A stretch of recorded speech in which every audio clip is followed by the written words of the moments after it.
ஆண்டவனும் நானும் இங்கு அண்ணன் தம்பி கேளு புள்ள. அவனுக்கும் என்ன போல அப்பா அம்மா யாரும் இல்ல.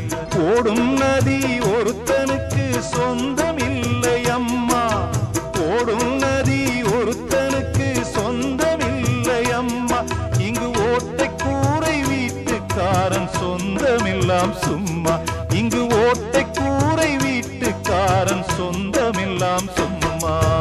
ஆத்துக்கு பக்கம் ஆத்துக்கு பக்கம் ஆத்து சுரக்கிற ஊத்துக்கு பக்கம் யாரோ வச்ச தென்ன. இது நம்பி இருக்குது மண்ண. இது தானாக வளர்ந்த மரம் பாரம்மா.